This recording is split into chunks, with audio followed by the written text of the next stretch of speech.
you guys want to hear how I construct it for myself? Would that be helpful? Yeah, sure. And I can share, I'll just kind of,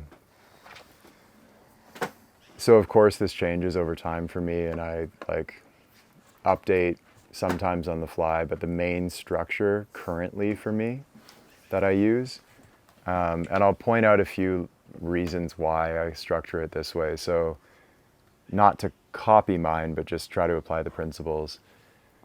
I wake up without an alarm clock. That's a physical body practice, of course. Wake up without an alarm clock.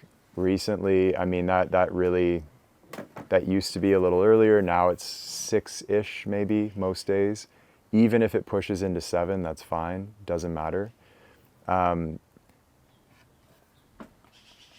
That green bottle, 750 mils of warm water with Celtic sea salt first thing, then a cold shower. I do that Jing practice before the cold shower if I feel like it. I kind of slack on the Jing side, but choose your own adventure. Oh, I won't be slacking on the Jing side. So first thing is the cold shower. Then outside, sunlight, movement, 10 minutes or so. Just whatever feels good. Basically warming up for sitting meditation. So then I'll do my sitting practice. And all of that is basically, again, warm up. So like the cold and the movement and the sunlight turns on the nervous system.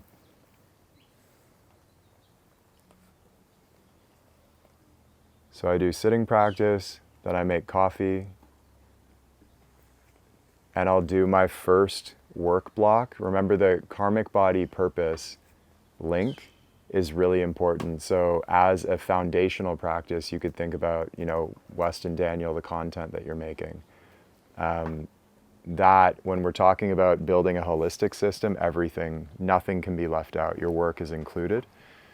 So I'll do 90 minutes of work on the most important task that I have. So the most important thing for me recently, I've either been doing outlines for this retreat or the daily emails. So maybe the first thing, and as like a little business instruction, if you do have that daily sort of creative practice, like making content, do that first thing every single day so that like no matter what else happens, you got that main thing done that's going to push the business forwards. Yeah, so very first thing, most important task.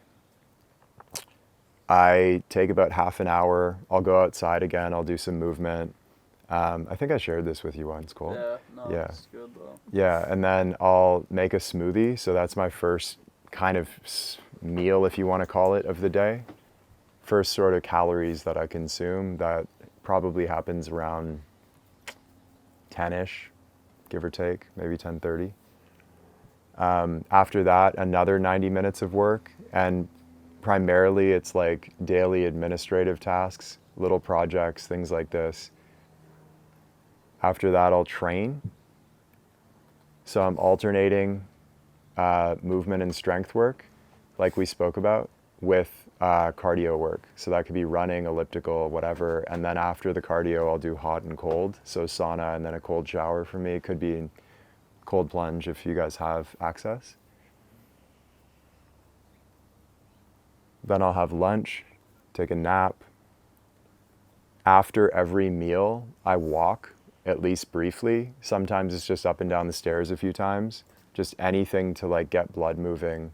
That's so helpful for digestion, blood sugar, blood pressure, health, everything. And the better your digestion, blood sugar, blood pressure, health, the more nutrients you're going to actually absorb from the food.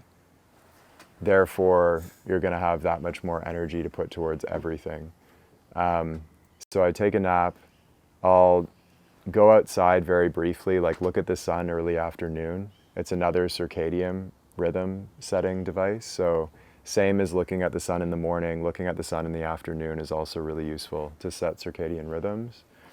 And then I'll do my final 90-minute work block of the day. And this was an interesting finding for me. This isn't every single day true, but most days it is And I got this from Andrew Huberman. So they did studies on the type of work that people are usually best at throughout the day. So you're going to have different aptitudes and a different type of work that you're best at first thing in the morning versus in the afternoon. And what I've found is that, and this is what the study found as well, for most people, non-linear work in the afternoon, so sort of exploratory, brainstorming, creative work, things that are non-linear in nature. If you're doing mathematics, let's say, or accounting, or some like managing finances, that's linear and would usually do best in the morning. So I'll do that during my second 90-minute work block. And every work block is timed, right? If I'm doing micro practice, which is not all the time, but I'll do a minute or two at the start and finish of every one of those 90-minute work blocks. So I do usually non-linear creative work for 90 minutes in the afternoon. And then I do standing Qigong practice, like Bruce's energy gates, but some type of movement would do. And then dinner, walk, read as I'm falling asleep, fall asleep, do the same thing again next day. In addition to that, on a hygiene level, smudging is happening before sitting practice in the morning, sometimes after if I feel it's necessary. It's also happening at the end of the workday. So there's a very clean cut at the end of that third 90-minute work block. I'll go upstairs and I'll smudge, sort of like clearing off the workday. It's like, okay, we're transitioning now. So I'll smudge and then go into my like PM late afternoon practice. So there's a cut, and after that point, there's no more work of any kind. It's complete disconnect. Like 95, 99% of the time, complete disconnect.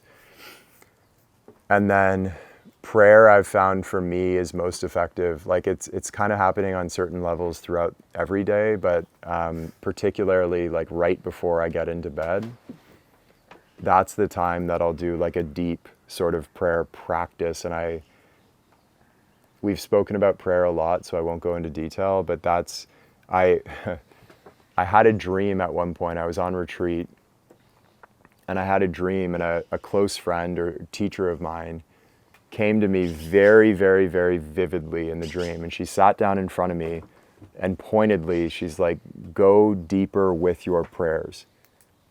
It's like as direct an instruction as I've ever gotten. She like came in, go deeper.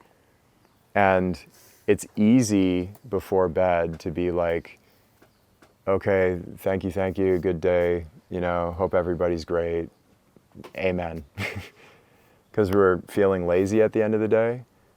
One of the best things I've done for myself is to override that sort of routine of the prayer. If you find yourself saying the same thing over and over in the same formula, the same sequence, it's kind of getting plastic in a way.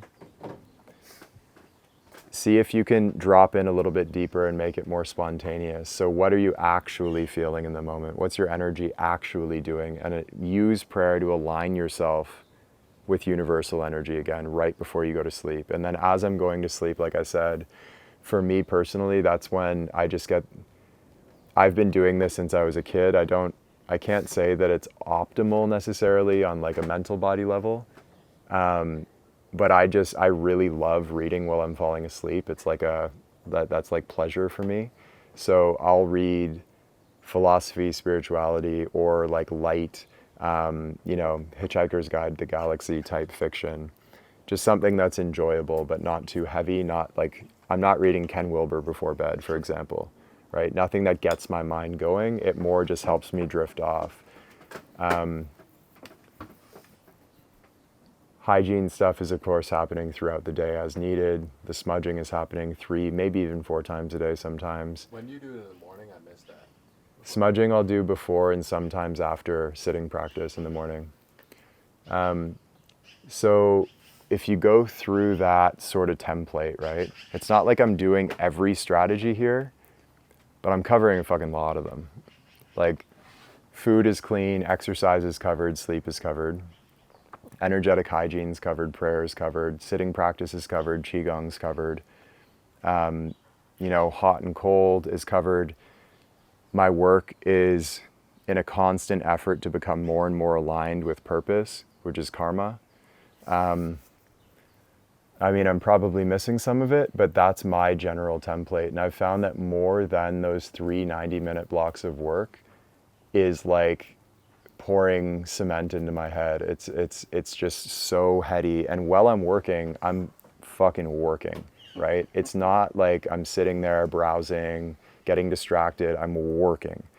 And a lot is getting done every single one of those 90-minute work blocks. So at the end of the day, there's nothing more I can really do. It's like, maybe I could push out a little more and like press it into over the red line a little bit. But in general, that's a full day. And you can see how it's a lot of volume, but it's also in balance. Everything's quite balanced if you look at that whole template. Yeah, I think that's pretty much it. And I do that about 5, maybe 6 days a week, usually 5. And then on the weekends, I have more flexibility. I try not to work, or if I do work, I'll change the environment by going to a coffee shop so it doesn't feel like the regular workday. Yeah, I think that's everything I want to say. Hey, it's Taylor. I hope you enjoyed today's talk. And if you did, the best thing to do right now while it's fresh in your mind is head over to deepgame.com and join us in our free masterclass where you'll learn all of the fundamental principles of the part of basketball that's played with the mind. We've had players call this the best hour of basketball learning of their lives, and it's completely free right now. So head over to deepgame.com, join us. Once again, it's totally free, and I will see you there.